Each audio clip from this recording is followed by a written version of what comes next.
This is coffee hour number 100, I think it's 118, 117, I don't know. August 25th, we're going to have part two of Albert LeCoff's slideshow this morning. Before we start that, I do have two announcements. One is that we do have reached agreement with the Mid-Atlantic Woodturners Symposium to have a Zoom component at the symposium, a Zoom enhancement for people who can't attend. It will be a non-demo event that includes everything but the demos, and it'll be a total of, maybe between 5 and 6 hours of Zoom spread over 3 days. And I'll be giving you more information about that as it materializes. And the second is that next week, there will be no coffee hour next week because I will be away at the beach. And I hope all of you will be away at the beach as well over Labor Day weekend. And with that, I'm going to give the microphone over to Albert, and I have his slideshow queued up to start whenever he's ready. So, Albert, I'm going to put the spotlight on you. All right. Thank you, John. Thank you for allowing me to share the events and people that have been game changers in my life. And this is part two. So let's start with the slides. Okay, let me share my screen. All right. How's that? Can you see it all? That's great. We can go to the first slide. Next slide, please. Albert, yep. I think it's safe to say the guys have been game changers to a lot of us too, but maybe not as much of a degree as it was to you. Albert, if you go back, if you go back one more, please. Well, as I mentioned, the center was established in 1986. And our first major exhibition was the International Turn Object Show, which in the next slide, John, this is the reception. What was major about this exhibition? It was the first international survey of wood turning in a museum setting. It ended up going to 10 museums. And the way the show was organized, there was a juried section and an invited section. The invited section was organized by David Ellsworth, Rudy Solnick, myself. And we selected people that we felt through their body of work and or teaching helped develop the field of wood turning or woodworking or turning in their country or around the world. The next slide, please. The exhibition was documented in a full color publication called Lathe Turn Objects. Now, this is just the beginning of us formed as a nonprofit. And I didn't get the hang of being a nonprofit that you can ask for money and get it for free. Fortunately, I found 4 collectors who agreed to lend me $10,000 each to produce this color catalog. And they would receive monthly checks based on the sales of the book until one day Arthur Mason said, why are we sending these checks to Albert? Why don't we just forgive the notes? So then I learned they asked for money. If we go back, John, there's a great example of the variety of work in the exhibition. It was both contemporary and traditional work and processes. On the far left is Michael Hoslick's metal turned glass top table, David Ebner's scallion coat rack, and Joanne Shima's cookie chair. At that time, she was a student of Mark Spheri and one of the great students that Mark has produced. And on the right, you have Tom Keeley from England, his wicker chair, and Gail Redmond on the right, her traditional balusters, where we want to honor traditional turning. And in the middle is Dave Hardy's very famous Christmas tree. Next slide, please. Just a second. I'm sorry, a bit of a struggle there. There we go. There. Oh, there we go. As I mentioned earlier, I was trained by an Israeli production turner by the name of Manny Erez. And I got really bored doing production work. I just kept on thinking about one-of-a-kind objects. So I went and looked for a wood turning company that I could subcontract this work to. And I found the John Grass Wood Turning Company in Old City, Philadelphia. And this is the interior of the shop. And as soon as I walked in, I knew the shop had to be saved. It was established in 1863 and it continued to run in the same fashion, overhead belt-driven machinery. There's only two things that changed in that shop in all those years. One was a power, which was initially steam powered. Then it went to two motors. One motor in the basement ran the line shaft on the first floor, which controlled all the machinery in the shop. You could have all the machines running, and there was a radio going on that you could hear. And that's because there's only one motor, and it was in the basement. The other thing that changed was the tools. Again, the only thing that changed was the, they went from carbide steel to high-speed steel. And that's Lou Bauer in the lower right, turning at the lathe. I wanted to document this facility. So fortunately, I met a fellow by the name of Charles Hummel, who's a well-known scholar from Winterthur. And he got me a grant to document the John Grass studio according to historical American engineering records. The four architects that got together felt that the shop had to be documented by photographs. But before I go further in this slide, what you see is Charlie Hummel on the left taking the ITers through the Winterthur collection. And he's extremely knowledgeable of historical objects. And he helped guide the center and myself to act in more museum quality fashion. And he would literally do anything. And that's why I have that picture of him sweeping the floor at that exhibition. He, again, got me this grant to document John Grass. And the four architects said that this building should be photographed by the official photographer of the Park Service, who is Jet Low. And they said, well, we know somebody who could probably get a hold of Jet Low. And that was Tina Van Dyke, who, in the next slide, you'll see, ended up being my wife. Now, when we got married, and that's a picture of her wedding picture on the left, David Ellsworth warned her. He said, now, Tina, you're not just marrying Albert, you're marrying the Woodturning Center. So you see a group of the guys at the wedding, a bunch of turners. You can see distinctly Palmer Sharplets in the back there. And Skip Johnson, Johannes Michelson, David Ellsworth, Giles Gilson. And in the front is my good friend Matt Sinberg, Michael Broley, myself, and David's son. And then over on the right is Ed Bosley and Peter Handler. A major event happened was in 1993 and 1997. The center organized two World Turning Conferences. Unlike traditional conferences or symposiums where the majority of presenters are demonstrators, I wanted to emphasize the scholarship in the field. So we brought together, between those two symposiums, 85 international scholars, historians, and educators, and artist presentations.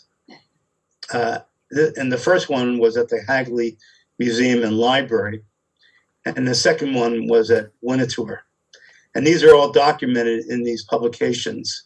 So it's a great resource of the papers that were presented. Again, there were only a couple of demonstrators. What was unique about the second one is it was the first time that Hans Weisflog came to the United States. I felt that he should be there along with Bob Stocksdale. So they were the only major demonstrators. Albert, are these volumes of paper still available? Yes, if you can contact the center, they still may have the hardbound printed versions, but eventually they're going to upload all the individual papers I will, if you message me or the center and request that, that may get them to share those documents. But I have the documents if people want to see what was in those papers. What was really important about the first conference was I was introduced to Ned Cook, who would play a very important role in my life later on, as you'll see through these images. He was the head of the, actually head of the Department of History of Art History at Yale. Next slide. Yeah, just a second. What happened after the '93 World Turning Conference? Several of the scholars came up to me and they said, "Why'd you bring me so far for a 1-hour presentation?" So I said, well, you can rip up your tickets and we can stay a little longer. But it gave me an idea of why doesn't the wood turning field have a residency program like the other fields do? So that came up, the idea for the International Turning Exchange, which was established in 1995. And it was based on these three concepts of giving artists and scholars and curators the opportunities to do research, exploration, and collaboration, which they normally don't do when they're working in their studios trying to make a living. Here you have a great picture of the artists going through the famous wood dump in Philadelphia. That's where all the scrap wood in Philadelphia goes when they clear the streets and of fallen trees. So we had access to all that material, and that's Gus on the right, who at that time was in charge of all the wood. But the Turners just loved going through there and picking through the raw material. During the program, they were able to travel and visit private and public collections. And this is a picture on the right at the Renwick Gallery. Arthur Mason is joining the group with Ken Trapp, showing the collection area of the Renwick. The beautiful large bowl is by Rudy Solnick. And I believe the piece in his hand is by James Prestini. Next slide. There's also an open studio day where the general public, and that still exists today, where the general public can come and visit with the residents and see what they're working on. And this is a picture where collectors Arthur and Jane Mason visited the studio, and this time it was at the George School. You see Richard Hooper in the middle working at his table, and Doug Finkel in the back.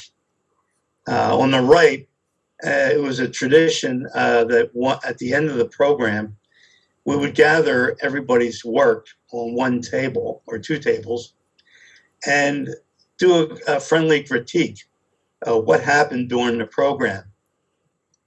In this picture, you see Andre Grohl's work, and I'm in the center there with Charles Hummel.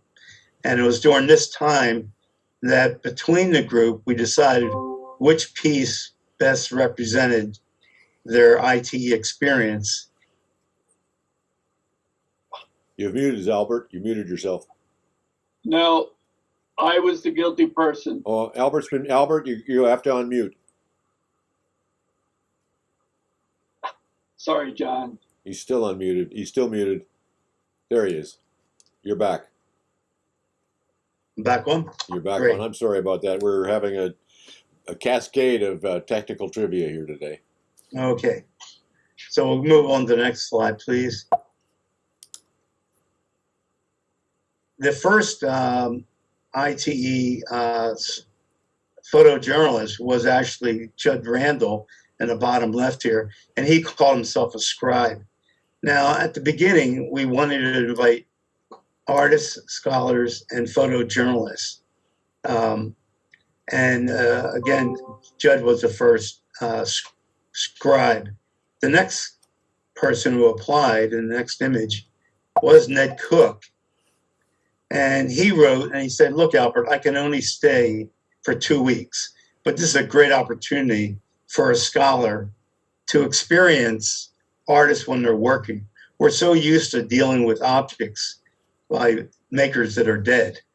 And here we can actually talk to the artists and find out how and why they do what they do. And after that program, we decided to have two positions, one for a scholar and one for a photojournalist or a documentarian. Next image, please. This is Todd Hoyer and Haley Smith discussing a piece at the first ITE. And Haley was just enthralled with Todd's work. And this led to their collaboration on this piece. And next slide, you'll see the finished piece on the left. And they told me, Albert, you must acquire this for the center. This is a very important piece. And it was the first piece that they titled, which was Untitled 1, which over the next 5 years, Todd in Arizona and Haley in Wales would collaborate through faxing drawings and shipping objects back and forth and collaborating and making finished pieces. And in 2000, they had a major exhibition at the Hand and Spirit Gallery in Arizona, Joanne Rapp's gallery. And I selected this piece to complement the very first one. And the reason why is on the outside, Todd allowed Haley to texture the outside of the piece. I feel at that time he was still a very private person. And on the right, you see Haley's texturing on the inside, which to me, Todd allowed Haley to get inside of his life. And then wrapped around, I call that a wedding band. It's actually wire wrapped around the form. Well, they got married, didn't they, at that point? And they ended up getting married. This is a work of Richard Hooper, a professor in the UK. And he made a presentation at the World Turning Conference. And he does most of his work in plywood, like Rudia Solnik, but these very unusual forms. And if you go back on the upper right-hand corner, just a second, I'm sorry. was a piece that was in a challenge show and was called Lattice. I'm going to show you the process of making that piece, because if you try to turn a lattice piece like that, the grain's going to rip apart. What he ended up doing was laminating those layers of lattice work, and you can move to the next slide. He actually put it in a container, filled it with water, and put it in a freezer. And he froze it, and then he ended up taking it out of the freezer and putting it on the lathe. And on the next slide, you can see him turning the ice block. Jeez. Wow. And with this particular piece, the water did not freeze properly. So in the next image, you'll see that a rough form came out, and he was commissioned by Charlie Bressler. There we go. So that's the form that came out. As you see, it's very rough. Well, I'm sorry. But it was an experiment piece. Just talking there. But over my shoulder on my right, you'll see a hammer. Well, it's really a coppersmith's hammer. That was my grandfather, who was a master coppersmith. And I remember him looking at my hands and he said, boy, you got a woodworker's hands. And he didn't realize my hands were calloused because of gymnastics. But I feel I inherited the desire to work with my hands from him. Gail Montgomery from New Zealand was in 1998 ITer, and she refused to make any work until she had an idea that she could work on. She was well known for these vessels on the bottom left, these Monet type paintings, and then this beautiful use of wicker wrapped around the rim. She only made about 5 pieces, and the first piece she made was the one on the right, which is this tall vessel form that has 5 inlaid copper squares. which represent each of her fellow residents. And she started writing about the program and her experience over the form. She ran out of space and ended up rewriting or writing over on top of the form. So there's a lot of writing overlay of her journal of the ITE on that form. Next one is Jean-Francois, and he came in 1996, and he created the French invasion. He turned a lot of people onto the turning program at the center, and he really epitomized what I wanted in a resident, and that would be somebody who would go back to their country, wherever they worked, and share their experience with other people. And he went on to establish a school. And what was unique about his experience, on the right you see his very traditional off-center turning, very different than other off-center turning like Mark Spheri. But he developed this creature, and this is the first creature that he ever made. And that shell of a burl actually comes off the figure. And that's in the collection in the center. Fabrice Misha and Alan Milan were also part of the 98 ITE. And sometimes people don't get along, and they admitted that they did not get along in France, and they weren't going to get along during the ITE, but they ended up collaborating together in making a piece. And you see their unique work with their images there. And the next piece or image shows our collaborative work, which was one of the finest collaborations I feel in the program that utilizes skills of each person. And that's in the museum collection.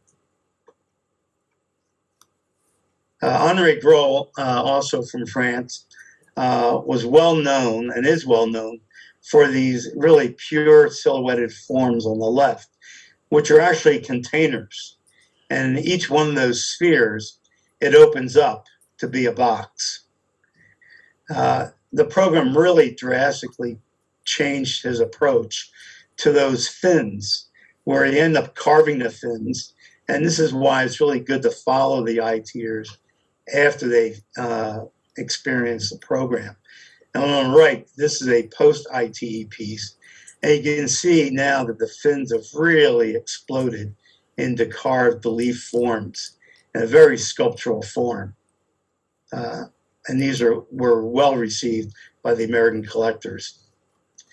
Rudolf Marquing from Germany attended in 2002, and he was well known for these ebony forms where he would fill the cracks with silver. And he was going to continue to explore this idea, but on one trip during the residency program, for miles and for an hour or 2 hours, they were stuck behind this truck that was loading or had a load of sewer pipes. And all he could see were the ends of these pipes. So it inspired him to turn these cylinders and construct this platform. And you can see the shadow on the ground and see that it does go through, the light goes through it. Next object.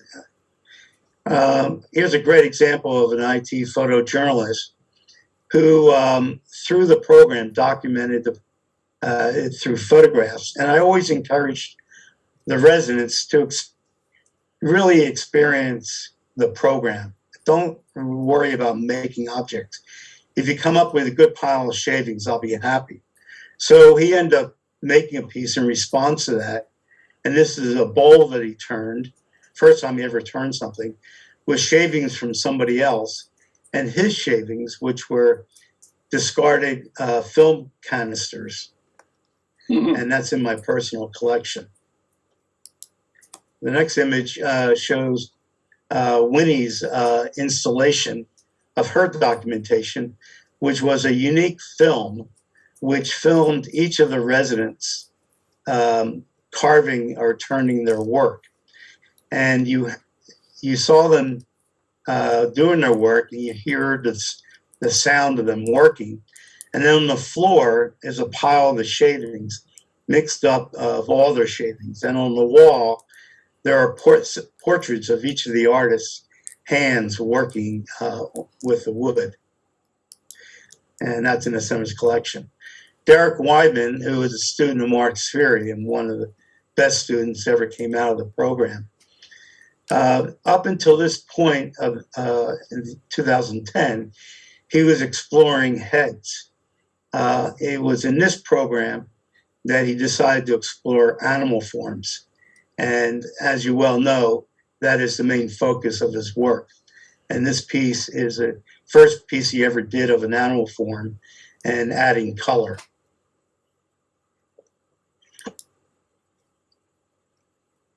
There are innovative use of materials. On the left is Remy Verschote, who inspired by Rudy Solnick's laminated bowl, but turning a bowl off center in a very unique way to create this very functional sculptural salad bowl. And on a piece on the right is Jason Schneider's use of cardboard. He would glue up different sections of the cardboard in different angles. And as he turned through it, you would be exposed to the cross section of that particular piece of cardboard. Next, please.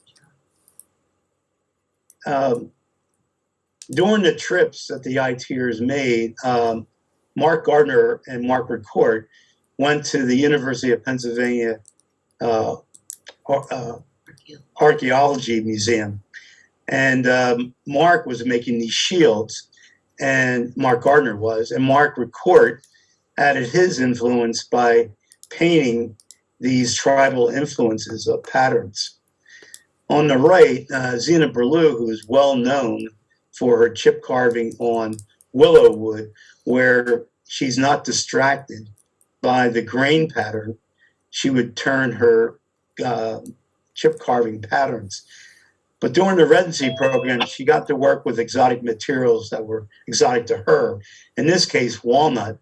So she followed the grain to develop that pattern. And for the first time, the pattern of the chip carving altered in size.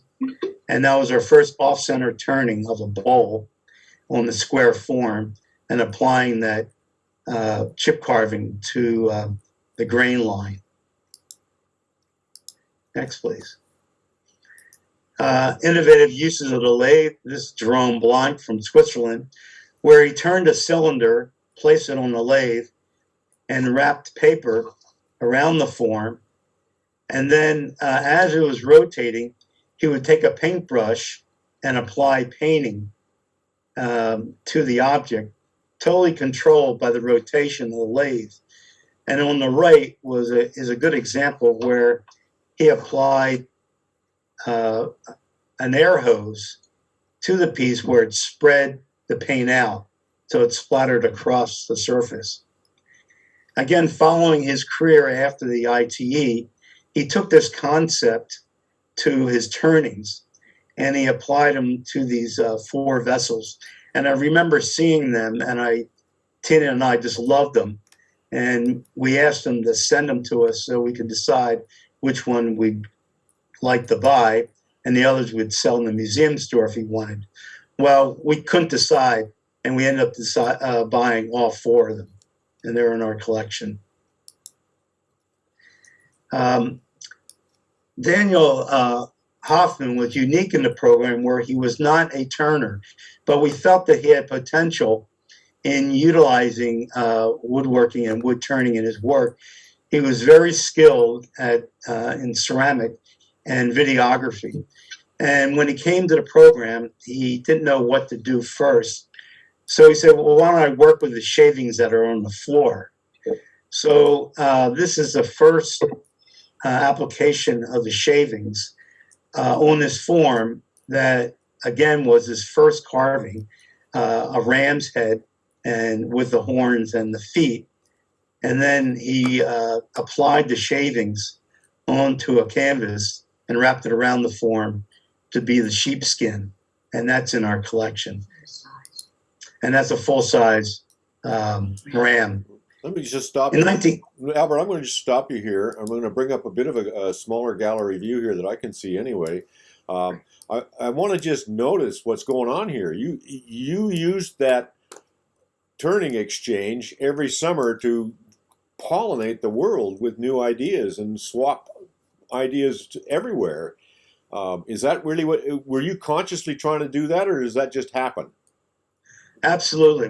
We really wanted to create an international community of woodturners. And it started with the World Turning Conferences. And when we decided to do the International Turning Exchange, by the name itself, it showed that we wanted international turners to spend more time with each other, to have a cultural exchange. And not just technique, but they end up becoming friends throughout life. And many ITers tell me that they go back and forth and visit each other in different countries. And they've really developed a friendship. And it's encouraged, like Jean-Francois, to develop a school where he brings international artists together. Well, so you're right. We wanted to develop that international community. Do you see this reaching out of the community of teachers and professional artists down into amateur turners? Do you see evidence of that, or is this all existing on a rarefied plane that doesn't usually reach most of us? No, I think it reaches the amateurs, and the AAW is a good example. Is they bring in international artists, and the majority of people that attend that symposium are hobbyists. And the majority of people that are interested in turning are hobbyists, and they're intrigued by these international artists. And that's why the local clubs and regional symposiums bring in these international artists because they bring a unique professional perspective to the field. Great. And I wonder if anybody else who's on the screen has a comment or a question while we're at this point. I attended as a visitor that exchange quite a few years, and they were pretty fabulous, being able to interact with the artists and see what they were doing, talk to them about what they were doing. It's a great program. Well, Ron, that continues today. There is an open studio day every year for the program, and that's usually the first week after July 4th. Yeah, unfortunately, I haven't been there for a few years, but I keep thinking about coming down every year. Ron and I used to go together, as a matter of fact. Well, maybe one day they'll make it Zoom too, but they just resumed the program after a 2-year hiatus because of COVID. Anybody else? Comments, questions? Question on the difference between an artist and a hobbyist. It's a very good question. And you know, if you think about in the sports world, a hobbyist does not get paid, and they're called amateurs. And I feel that hobbyist is self-claimed as a hobbyist. My issue with hobbyists is when they start selling their work. They should be very concerned about whether their work is derivative of other people's work. And if they're putting a price tag on it, they should be aware of that. If they're moving forward from the professionals that they're influenced by, then they can start pricing their work accordingly. But I have to turn the table around to you. Is what do you think is the difference between a hobbyist and a professional? I wonder if a professional, now you use the word professional, I'd like to go back to artist. If an artist is working at it, like giving his life to it, you know, he or she wants to create something, then I find that a fascinating comparison to a hobbyist who goes out in the shop occasionally and sticks a chisel to wood. I don't know. I'm asking because I'm really trying to find that definition even for myself. I don't consider myself a professional and I have no intention of selling my work. But I understand your distinction that we hobbyists, if I am one, should not denigrate the work of the pros by giving it away cheap. The AEW's POP program is excellent, and that's a great avenue for those hobbyists who want to become professional. I'm going to go back to the slideshow unless there's anybody else with a burning desire to jump in. This is your good chance. Okay. Okay. Well, in 1999, another group of collectors and artists formed a new organization to promote wood turning. That was the Collectors of Wood Art. They have since evolved into the the Alliance of Wood Art, which is much broader than just a group of collectors promoting turning. In 2000, we moved out of my house into a public facility. And this was our first facility at 501 Vine Street. And it was in the corner lower level of that building that we had our first gallery and office and library.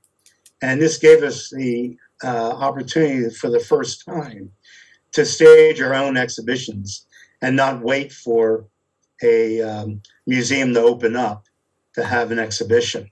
We still collaborated with other venues to do major exhibitions, which we still do today with our large facility. But if you move on to the next slide, one of the first exhibitions was a collaborative venture with the Furniture Society, which started a long run of collaborations with other institutions. And the theme of this show was presented by Michelle Holsaffel, where furniture makers and turners would address the theme of cabinets of curiosities and what could furniture makers make when they usually make cabinets where collectors put objects in, and turners make objects where collectors put them into cabinets. So 14 cabinets were selected. And what was unique about the documentation of this show, it was the first book that had a CD.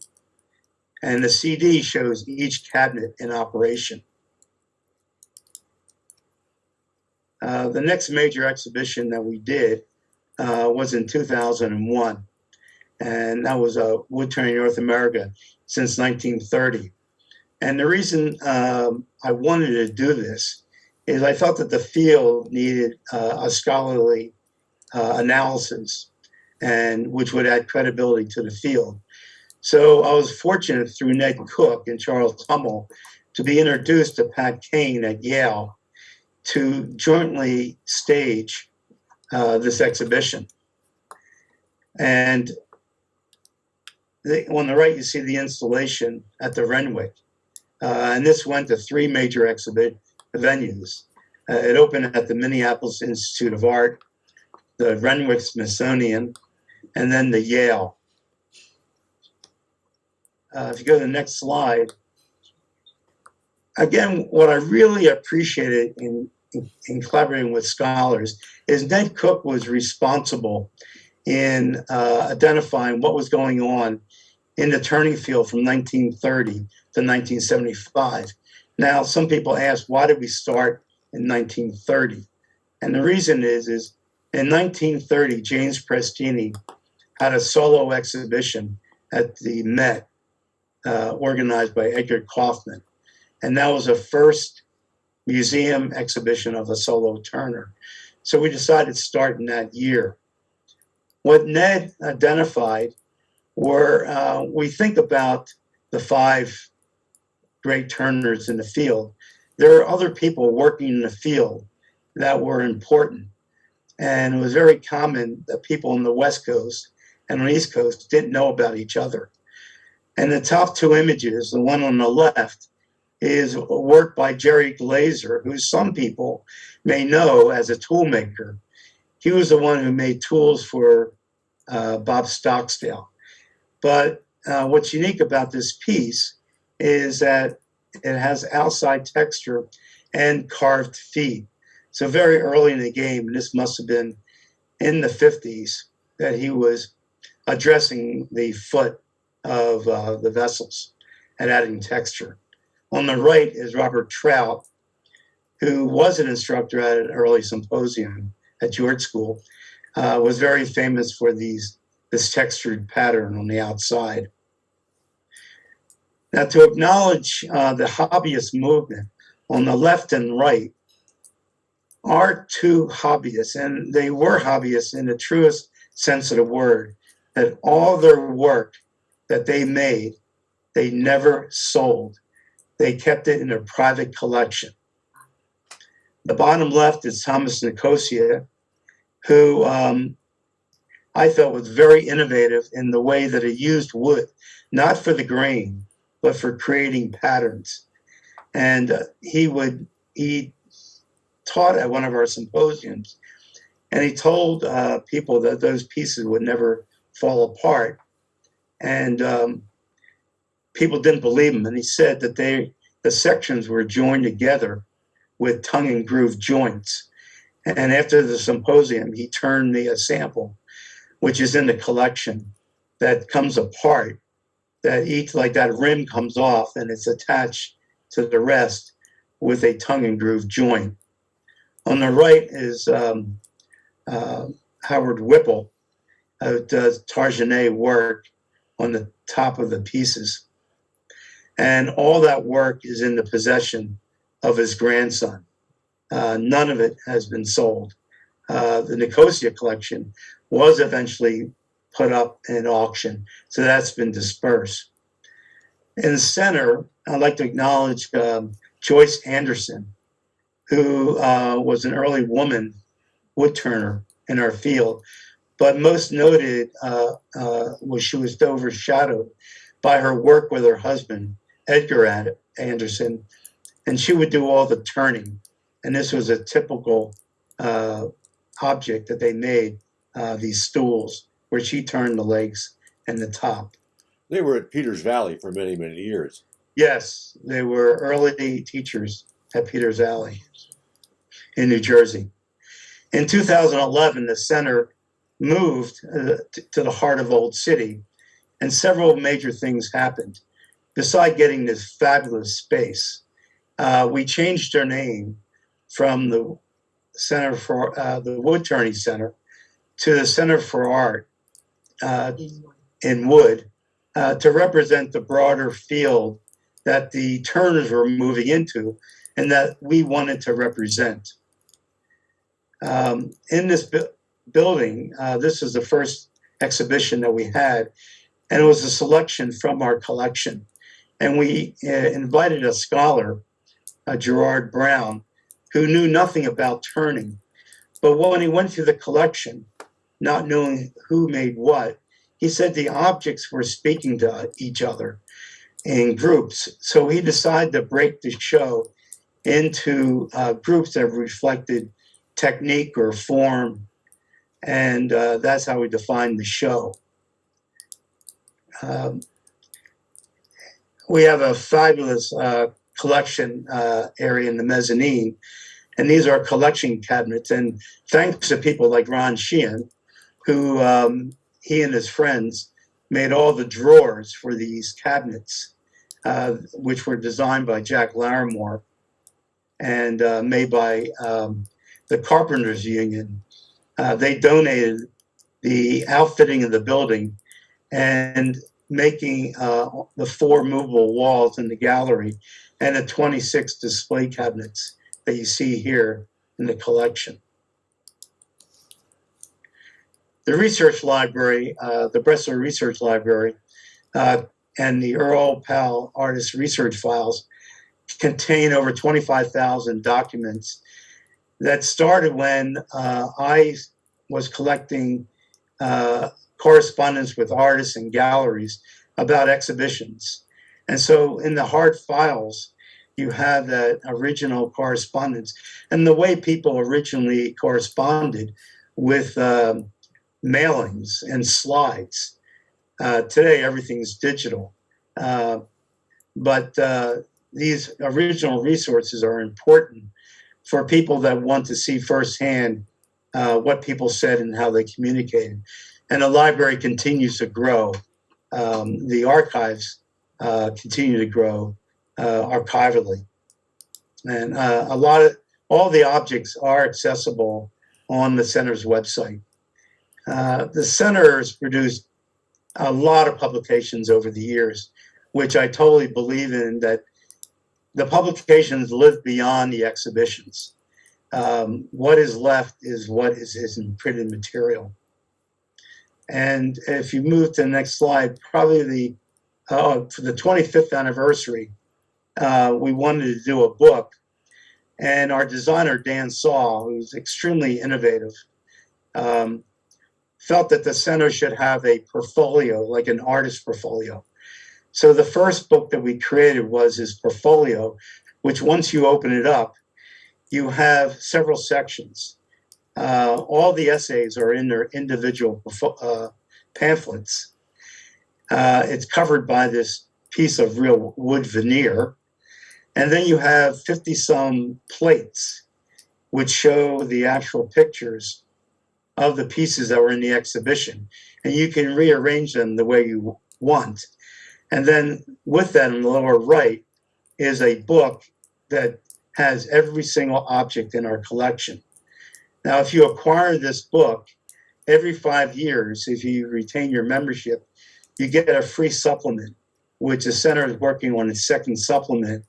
So there is a hard copy of what's in the collection, although it's all accessible online. We've now made that portfolio into a hardbound book, which the people that own the portfolio like to have, because then they can use a hardbound copy more easily and not mess up the limited edition. But it also makes the hardbound more accessible to people. But there's a great deal on the website to getting all at once. Probably the most influential book I feel that I created was Curated Focus, Turning in Context, purely from the cover. We got more comments, criticism from collectors and artists about this phallic form on the cover. This is a piece made Gord Peteron, who has influenced my life tremendously in the way that I think about objects and think about doing things in life. He made this piece at Emma Lake, which was organized by Michael Hoslick in Canada. And he was watching the other turners making things and then doing different things to the surface. And he picked up a discarded turning from the table and he wrapped it in leather to represent, what is the future of turning? What will it be like? That wet form ended up distorting, so the form has changed. So to me, I felt it was very important. And so I acquired it, and the curators in the exhibition, which was made of 2 curators and 2 artists, 3 of them agreed that this should be on the cover of the book because it would stimulate more thought rather than just a beautiful object, which the third person, the artist, wanted to put a beautiful object on the cover. But what's also unique about the book, it was based on a theory of Stephen Hogben. So the book is based by a Canadian, Stephen Hogben, and the work on the cover is by a Canadian. It's an absolutely terrific book, too. So 47 years later, I've gone from a turner who did one-of-a-kind pieces and production work to one that's main tool is a computer. And this is my last office at the center, where you see that I'm surrounded by lots of turnings, which I collect, and often turners give me small objects to put on my desk. And I enjoy being a curator and a creator of events, bringing people together. And now I do consulting work. But I really like to acknowledge the partners in crime in my life. From the very beginning, my twin brother was supportive in doing whatever I was doing in life. And I said for the George School symposiums that I put together the instructors, Palmer put together all the equipment, and Alan did all the paperwork, which neither one of us wanted to do.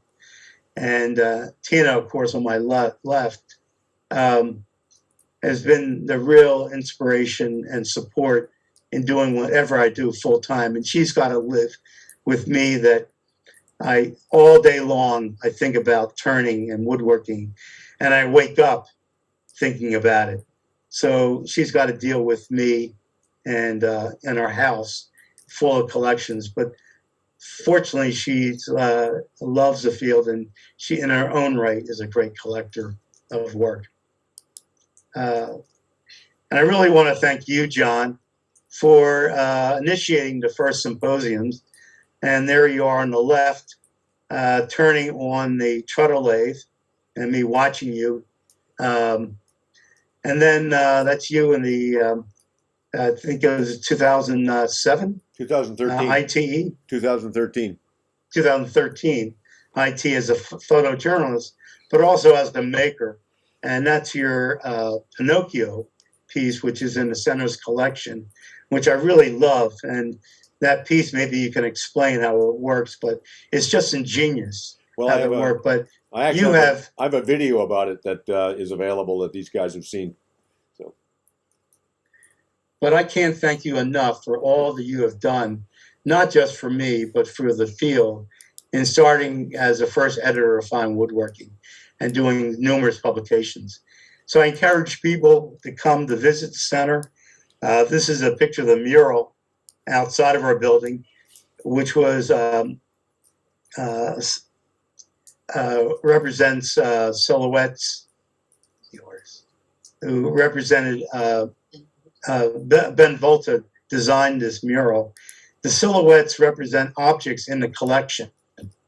And the what looks like wood grain behind it is actually distorted drawings of the objects. So it's the 5, 10, 15 rule. As you get closer to an object, you see something different. So if you go right up to the wall, you look up, you see the actual drawings of the objects. So please come visit the center. And I really, the last thought, which is really for all of us to think about, is what is the future of this field in education, preservation, and promotion? okay. Yeah, is that the last slide? That's it. All right, I'm going to stop the share. We're back to a gallery view. Or I invite you all to go to a gallery view so you can see everybody on here. And let's all give Albert an enormous shout out for that absolutely wonderful Thanks, slideshow. Albert. Thanks, Albert. Very good. Thank you. And now, we got a couple minutes. Questions, comments? There's your inspiration. There's a beautiful other half. Hi, everyone. I want to acknowledge Albert as woodturning as we know it today would not be what we know without Albert and his many contributions over the years. He's played a fantastic role in bringing people together, introducing people to one another, giving them the opportunity to learn from each other, whether they want to take it or not. And with the publications, the record of publications that's come out of the Woodturning Center is just absolutely astonishing, not only in their breadth, but also in their quality. They range from absolutely awful, mimeographed, horrible things that I still have gathering dust in file drawer to some of the most beautiful books I've ever seen. So Albert's contributions are not only as an organizer, but as a creator of entirely new venues and as a publisher. I think that ought to be acknowledged as well. The center's publications have been absolutely incredible. I have no idea how you ever financed them. I could never have done anything like that as a private business publisher. blew me away. So there Lots you of are. arm twisting. A lot of arm twisting is right. Yeah.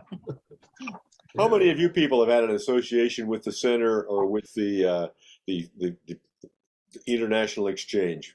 Let's have a show of hands here. You know, whether you visit it, whether you know where it is, whether you go there at all. See, I only see some of you have ever even been there, and it's right down there in downtown Philadelphia. Not all that far away, and plus it's on a block with some absolutely world great restaurants. So how can you miss? If you're anywhere near the area, you don't want to miss it. Modern Gallery is down there. There's a whole lot of interesting things to look at and buy. Anybody else? We're right on the hour. Thank you, Albert. Thanks, Tina. Thanks, John. Thank you. Thank you again for the opportunity. It was a great retrospective. Very good. Thank you. Yeah. Thanks again, Albert. Keep turning. I'll be posting the everybody. video in a couple of days. I'll edit out the stalls and the ups with the slideshow. And thank you all for participating. Remember, no coffee hour next week. We'll be back the week after Labor Day. Have a safe trip. There was a lot to take in, and I think I'm going to watch the video a couple of times. I think there's going to be a lot in the video. There's a lot of history in that video, that's for sure. Thanks, Albert. Thank you, John, and thanks for your support. John, I have a quick something to say. Yeah. Albert, I was at the center on the 24th of July, the last day of the Spoons to Stir the Soul. Norm And Sartorius. Yes, a fantastic show. And then I went upstairs, to the gallery upstairs, and it absolutely blew me away. And I live in your old neighborhood. I live in Cheltenham. Oh, So I'm relatively close, but this was the first time I ever went there. I've been wanting to go for a long time. And being the last day, it just turned out it was a Sunday. And this is for everybody that may want to visit. Sunday, there's very little traffic and there's free parking. And there are great restaurants and places to eat and a lot to do. And the center is amazing. And I highly recommend that everybody go. And I regret that I took so long for me to get there for my first time, but certainly not my last. And thank you. It's a great facility that you've created. thank you very much. Let me know next time you're down. Maybe I can meet you there. Okay, that'd be great. Well, thank you all. It's been a very educational couple of hours with Albert. And thank you, Albert, my old friend. I'm really delighted that you gave us your time and your story and your slides. It's really been excellent. Thank you so much. Well, thanks for the opportunity. What you're doing is another great way of documentation. Well, as it happens, I've just reached agreement with the center's current director, Nava, to lodge the videos of our slideshows and interviews from Coffee Hour with the center once I'm dead. So Awesome. that's how it's going to go. So they're not going to our Coffee Hour interviews and slideshows won't fade away when I do. They'll end up in the center's library. That's a good idea. Thank you, John. Fantastic. Yep. And with that, Well, that's how the center survives, is through donations of individuals like yourself who give objects or money. We need every kind of support we can get. and with that, I'm going to pull the plug on us all. See you all next 2 weeks from now. Thank you. Goodbye. Thank you. Bye. Thank you, Albert, Tina, and John. Thanks for doing. Wood shop. Thank God for wood.